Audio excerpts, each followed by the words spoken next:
বিসমিল্লাহির রহমানির রহিম। Special security force SSF এর 40তম প্রতিষ্ঠা বার্ষিকী উপলক্ষে আয়োজিত আজকের এই অনুষ্ঠানে উপস্থিত মন্ত্রিপরিষদ সদস্য এবং উপদেষ্টাবৃন্দ, সেনা, নৌ এবং বিমান বাহিনী প্রধানগণ, এসএসএফ প্রধান এবং এই বাহিনীর বিভিন্ন পর্যায়ের কর্মকর্তা ও সদস্য এবং সম্মানিত সুধীমণ্ডলী, আসসালামু আলাইকুম। আজ থেকে 40 বছর আগে সময়ের প্রয়োজনে এই বিশেষ নিরাপত্তা বাহিনী প্রতিষ্ঠিত হলেও 1991 সালের 27শে সেপ্টেম্বর নাম পরিবর্তন করে এসএসএফ নামে এই বিশেষ বাহিনী যাত্রা শুরু করেছিল। দায়িত্বের পরিধিও বেড়েছিল। প্রতিষ্ঠাকাল থেকে আজ পর্যন্ত এই বিশেষ নিরাপত্তা বাহিনীর সঙ্গে যারা যুক্ত ছিলেন কিংবা বর্তমানে যারা দায়িত্ব পালন করে চলেছেন, আমি আপনাদের সবাইকে প্রতিষ্ঠা বার্ষিকীর শুভেচ্ছা জানাই। মরহুমা বেগম খালেদা জিয়া বিভিন্ন মেয়াদে সরকার প্রধান থাকাকালে এবং সর্বশেষ জীবনের শেষ দিনগুলোতে তিনি এবারকের হাসপাতালে চিকিৎসাধীন থাকা অবস্থায় এসএসএফ অত্যন্ত আন্তরিকতার সাথে দায়িত্ব পালন করেছে।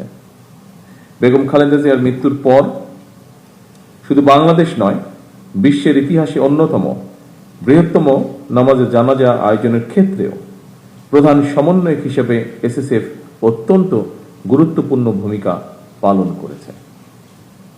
আমি এসএসএফকে আমার এবং আমার পরিবারের পক্ষ থেকে তার জন্য আবারও আন্তরিকভাবে ধন্যবাদ জানাই।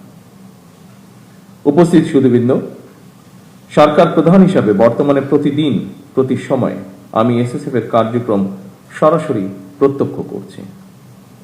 তবে এসএসএফ এর কার্যক্রমের সঙ্গে আমার পরিচয় নতুন নয়। মরহুমা প্রধানমন্ত্রী বেগম খালেদা জিয়া যখন সরকার প্রধান হিসাবে দায়িত্ব পালন করেছেন তখন থেকেই, অর্থাৎ আমার তরুণ বেলা থেকেই আমি এসএসএফ এর কার্যক্রমের সঙ্গে পরিচিত। এসএসএফ যখন প্রতিষ্ঠিত হয়েছিল সেই সময়ের সঙ্গে বর্তমান সময়ের অনেক পার্থক্য।